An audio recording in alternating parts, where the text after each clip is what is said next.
में हम आरआरबी भुवनेश्वर 1993 के हम क्वेश्चन साइंस का ऑब्जेक्टिव क्वेश्चन डिस्कस करने वाले हैं।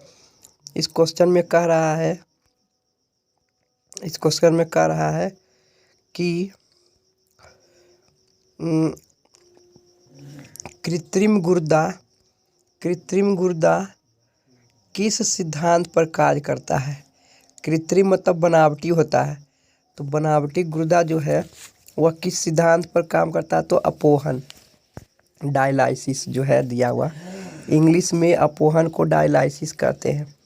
कृत्रिम मतलब होता है बनावटी, ठीक है, बनावटी। तो कृत्रिम गुर्दा किस सिद्धांत पर काम करता है, तो अपोहन डायलाइसिस की क्रिया द्वारा कार्य करता है। नीचे के पॉइंट में दिया हुआ है कि एक व्यक्ति की, है ना, पॉइंट में दिया हुआ है। नेक्स्ट पॉइंट क्या कह रहा है,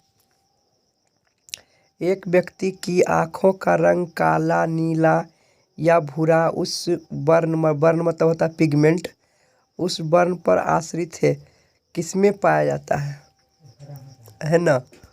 जिस वर्ण पर आश्रित है ना, वो किस पर निर्भर, कहाँ पाया जाता है, तो परितारिका में पाया जाता है। वो जो पिगमेंट होता है जिसके कारण आँखों का रंग काला, नीला और भूरा दिखाई पड़ता है, वो परितारिका में पाया जाता है। आइरिस, जिसको इंग्लिश में आइरिस कहते हैं। तीसरा पॉइंट कह रहा है कि जब आँख में धूल चली जाती है तो कौन सा हिस्सा सूजकर गुलाबी हो जाता है, तो नेत्र श्लेष्मला, इसको नेत्र श्लेष्मा बोलते हैं, लेकिन यहाँ पर लिखा हुआ है कि नेत्र श्लेष्मा, जिसको कंजक्टिवा कहते हैं, है ना।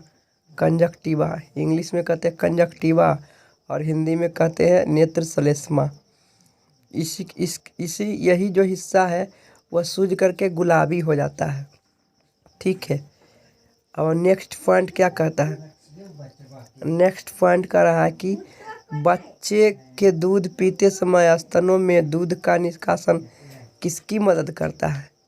दूध का निष्कासन में कौन मदद करता है, किसकी मदद से होता है दूध का निष्कासन, तो ऑक्सीटोसिन की द्वारा बच्चे के दूध पीते समय स्तनों में निकालने में मदद करता है। ऑक्सीटोसिन, जब दूध बच्चा पीता है तो ऑक्सीटोसिन मदद करता है। अब हम नेक्स्ट पॉइंट डिस्कस करते हैं। नेक्स्ट पॉइंट क्या कर रहा है, नेक्स्ट पॉइंट कह रहा है कि निषेचन सामान्यतः कहाँ पाया जाता है, तो निषेचन सामान्यतः फैलोपियन ट्यूब में, मतलब डिंब वाहिनी नली में पाया जाता है। वहीं पर निषेचन होता है। निषेचन कहाँ होता है, तो डिंब वाहिनी नली में, फैलोपियन ट्यूब में होता है निषेचन, ठीक है।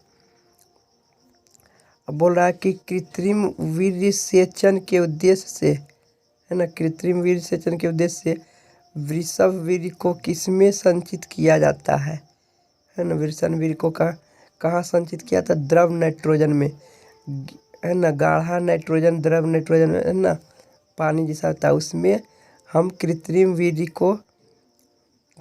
के निषेचन में जमा करते हैं। किसको, वृषण वीर्य को जमा करते हैं, ठीक है। तो ये आंसर हो गया। बोल रहा है नेक्स्ट पॉइंट कि किस पादप का पुष्प सबसे बड़ा होता है, तो रैफलेसिया पादप का पुष्प सबसे बड़ा होता है। रैफलेसिया बहुत ही इम्पोर्टेंट ये पॉइंट है। रैफलेसिया पादप का पुष्प सबसे बड़ा होता है। नेक्स्ट पॉइंट है कि असत्य फल मुख्य रूप से कौन से है। झूठा फल किसे किसे कहा जाता है, तो नारियल को झूठा फल कहते हैं, असत्य फल। कटहर को कहते हैं झूठा फल, और सेब को कहते हैं झूठा फल, असत्य फल। इस पॉइंट को याद रखना है। अब नेक्स्ट पॉइंट क्या कह रहा है, नेक्स्ट पॉइंट कह रहा है कि किसी वृक्ष की आयु कैसे पता चलता है, तो वलयों को गिन करके। रिंग जैसा बना हुआ रहता है, इस तरह से वो जितना रहेगा उतना ही वर्ष होगा, क्योंकि हर साल एक एक नया नया गांठ बनता जाता है। जैसे तार का पेड़ देखते हैं तो वहाँ पर क्या होता है, इस तरह से बहुत लंबा होता है लेकिन गांठ बन जाता है। तो उसी से पता चलता है कि गाछ पेड़ की आयु कितनी हुई है, कोई वृक्ष की आयु कितनी हुई है। ठीक है। अब कह रहा है कि जल संवर्धन क्या है, हाइड्रोपोनिक्स क्या है। तो बिना मिट्टी के पादप उगाना, बिना मिट्टी के पौधा उगाना ही जल संवर्धन कहलाता है। बिना मिट्टी के, है ना, बिना मिट्टी के पौधा उगाना जल संवर्धन कहता है। मतलब जो सिर्फ जल द्वारा बढ़े उसको, उस प्रक्रिया को क्या कहते हैं, जल संवर्धन। अब नेक्स्ट पॉइंट है कि किस वैज्ञानिक को आनुवंशिकता का पिता कहा जाता है। तो आनुवंशिकता का पिता ग्रेगर मेंडल को कहा जाता है ना। जी मेंडल भी कहते हैं। ग्रेगर मेंडल ने सबसे पहले मटर के पौधा से पता लगाया था, है ना, मटर के पौधा से पता लगाया था कि इसमें आनुवांशिक गुण होते हैं, माता पिता में आनुवांशिक गुण होते हैं। ठीक है, सभी जीवों में।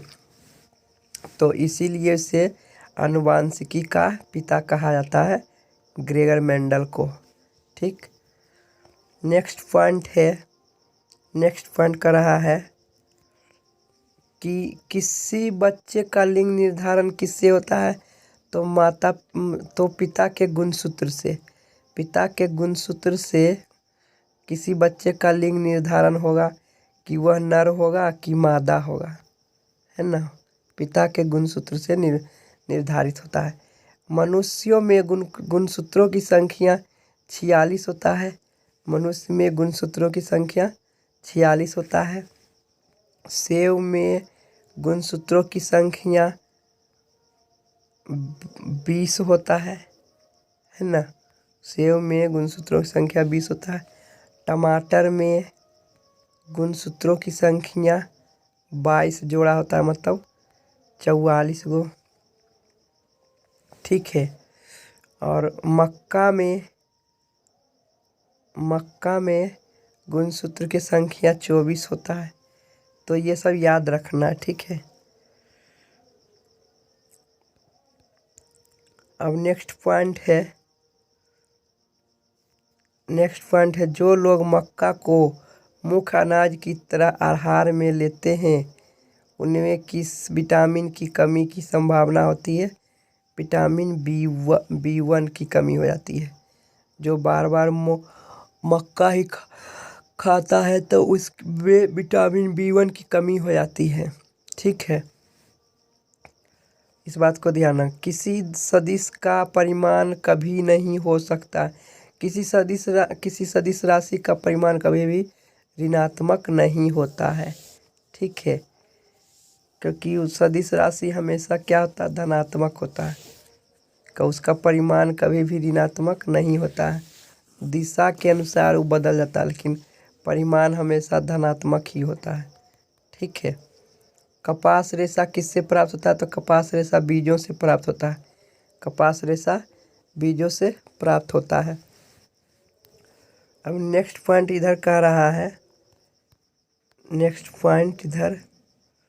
कि ताजे निकले मूत्र में कोई खास गंध नहीं आती है लेकिन कुछ समय बाद उसमें अमोनिया जैसी तेज गंध आने लगती है। क्यों? क्योंकि जीवाणुओं द्वारा यूरिया अमोनिया में बदल जाता है ना। जीवाणु उससे उस यूरिया में संक्रमित होता है ना, क्रिया करता है जिसके कारण अमोनिया में बदल जाता है यूरिया, और अमोनिया का गंध निकलने लगता है। तो इस बात को ध्यान रखो कि कुछ देर के बाद जीवाणु यूरिया से अभिक्रिया करके अमोनिया बना देता है जिसके कारण से मूत्र से गंध आने लगता है। ठीक। तो नेक्स्ट पॉइंट देखते हैं। नेक्स्ट पॉइंट क्या कहता है। नेक्स्ट पॉइंट कह रहा है कि किस मछली में सल्क नहीं होता। तो कैटफिश में त्वचा नहीं होता है। इस बात को ध्यान रखो। इधर देखो बोल रहा है कि दालचीनी कहाँ से प्राप्त होता है। तो दालचीनी वृक्षों के छाल से प्राप्त होता है। मसालों की रानी किसे कहा जाता है? तो मसालों की रानी इलायची को कहा जाता है। फूलों के अध्ययन क्या कहलाता है? तो फूलों का अध्ययन एंथोलॉजी कहलाता है। पेडोलॉजी में किसका अध्ययन किया जाता है? तो मिट्टी का अध्ययन किया जाता है। पेडोलॉजी में मिट्टी का अध्ययन किया जाता है, इस बात को ध्यान रखो। पेडोलॉजी में मिट्टी का अध्ययन किया जाता है। फूलों का अध्ययन एंथोलॉजी कहलाता है। और मसालों की रानी इलायची को कहा जाता है। दालचीनी कहाँ से प्राप्त होता है? तो वृक्षों के छाल से। ठीक। ज़्यादातर मछलियाँ जल में क्यों नहीं डूबती है? क्योंकि वातावशय स्विम ब्लैडर के कारण वो नहीं डूबती है। उसमें पानी भरने की एक थैली रहती है मछली में, जिसमें जल चला जाता है। इस कारण से ज़्यादातर मछलियाँ नहीं डूबती है, क्योंकि उसमें स्विम ब्लैडर होता है उसके पेट में, मछली के पेट में। सर्वप्रथम विषाणु को शुद्ध क्रिस्टलीय रूप में किस वैज्ञानिक ने अलग किया? तो WM स्टैनले ने सर्वप्रथम क्रिस्टलीय रूप से में शुद्ध क्रिस्टलीय रूप में वैज्ञानिक ने बनाया था। ठीक। अगला पॉइंट है कि ग्रेगर मेंडल ने किस पौधे पर शोध कर आनुवंशिक सिद्धांत का प्रतिपादन किया था? तो मटर के पौधा पर अभी संशोधन करके उसने बनाया था, आनुवंशिक का नियम दिया था। अगला पॉइंट है कि लिटमस किससे प्राप्त होता है? तो लिटमस लाइकेन के पौधे से प्राप्त होता है। ध्यान रखो, बहुत इंपॉर्टेंट क्वेश्चन है। लिटमस किससे प्राप्त होता है? तो लाइकेन के पौधे से। इसमें बोल रहा है, इधर एक पॉइंट है, सिस्टेमा नेचर किसकी पुस्तक है? सिस्टेमा नेचुरी किसकी पुस्तक है? तो कार्ल लिनियस की पुस्तक है सिस्टेमा नेचुरी। दूध से दही के रूप में जमने के क्या कारण है? तो दूध से दही बनता है लैक्टोबैसिलस नामक जीवाणु के कारण बनता है। लैक्टोबैसिलस नामक जीवाणु के कारण दूध से दही बनता है। अगला पॉइंट है कि देखो, आरआरबी रांची में 1993 में पूछा हुआ है कि मलेरिया के उपचार की दवा किस स्रोत से प्राप्त किया जाता है? तो मलेरिया के उपचार की दवा सिनकोना वृक्ष से प्राप्त की जाती है। सिनकोना वृक्ष से प्राप्त की जाती है। अफीम जो एक पादप उत्पाद है, ये किससे प्राप्त होता है? तो सूखे लाइटेक्स द्वारा। अफीम एक ऐसा पौधा है जो कि सूखे लाइटेक्स द्वारा प्राप्त होता है, जो गोंद जैसा चिपचिपा रहता है ना, उसी से प्राप्त होता है। ठीक। अब हम नेक्स्ट पॉइंट को देखते हैं। नेक्स्ट पॉइंट इधर दाएं तरफ देखते हैं कि क्या कह रहा है। इसमें कह रहा है कि वाणिज्यिक कागज किसके छाल से प्राप्त होता है? वाणिज्यिक जो कागज है वो किसके छाल से प्राप्त होता है? तो बलूत के छाल से प्राप्त होता है। बलूत के छाल से। पश्मीना ऊन बकरी के किस नस्ल से प्राप्त होता है? तो पश्मीना ऊन चेंगथंगी के से प्राप्त होता है। फिर अगला पॉइंट बोल रहा है कि मवेशियों में बांझपन किस रोग के कारण होता है? तो बेंग रोग के कारण मवेशियों में बांझपन होता है, बेंग रोग के कारण। इस पॉइंट में करा, अधिक शराब पीने वाले लोग अधिकांशतः किस बीमारी से मरते हैं? तो सूत्रण रोग से मरते हैं। जो ज़्यादा शराब पीता है तो सिरोसिस कहते हैं, सूत्रण रोग से मरते हैं।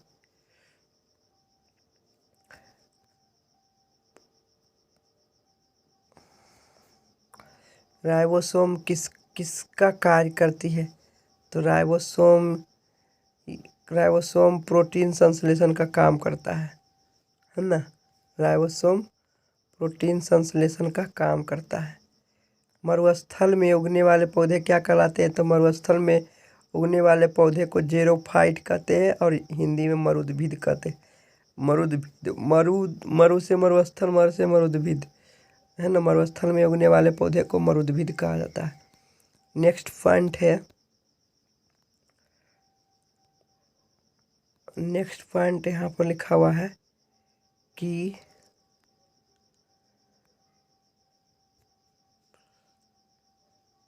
भोपाल में 1984 में जो गैस लीक हुई थी वो कौन सी गैस थी? तो methyl isocyanate, methyl isocyanate gas leak हुआ था, जिसके कारण अथी हुआ था, वो भगदड़ मच गया था, अकाल हुआ था। ठीक है। नेक्स्ट पॉइंट क्या कर रहा है कि भैंस के मुख्यतः नस्लें कौन कौन सी है? तो भैंस की मुख्यतः नस्लें मुर्रा है, सूती है, भदवाड़ी है, जाफराबादी है और मेहसाना। ये सभी भैंस की नस्लें हैं, ये याद रखना बहुत इम्पोर्टेंट है। मुर्रा, सूती, भदवाड़ी, जाफराबादी और मेहसाना। केंद्रीय बकरी अनुसंधान संस्थान की स्थापना कहाँ की गई? तो उत्तर प्रदेश के मथुरा के पास मखदुम में केंद्रीय बकरी अनुसंधान संस्थान की स्थापना की गई, मथुरा के मखदुम में, है ना। फिर नेक्स्ट पॉइंट है, नेक्स्ट पॉइंट क्या कह रहा है कि राष्ट्रीय ऊंट अनुसंधान संस्थान कहाँ है? तो बीकानेर, राजस्थान। राष्ट्रीय ऊंट अनुसंधान संस्थान कहाँ है? तो बीकानेर, राजस्थान। दालचीनी तो अभी मैंने बताया था कि दालचीनी के वृक्ष के छाल से प्राप्त होता है। मसालों की रानी इलायची को कहा जाता है। फूलों के अध्ययन को क्या कहते हैं? तो एंथोलॉजी कहते हैं। मैंने बताया था ही कि फूलों के अध्ययन को एंथोलॉजी कहा जाता है। और एंथोलॉजी, पेडोलॉजी में मिट्टी का अध्ययन होता है। ठीक। अब यहाँ पर ये बोल रहा है कि विषाणु में क्या होता है? तो विषाणु में न्यूक्लिक एसिड और प्रोटीन होता है। विषाणु में क्या होता है? तो विषाणु में न्यूक्लिक एसिड और प्रोटीन होता है। जंतु में होने वाली फुट एंड माउथ रोग किसके कारण से उत्पन्न होता है? तो विषाणु के कारण उत्पन्न होता है। जंतु में होने वाली फुट एंड माउथ रोग किसके कारण उत्पन्न होता है? तो विषाणु के कारण, विषाणु के कारण ही उत्पन्न होता है।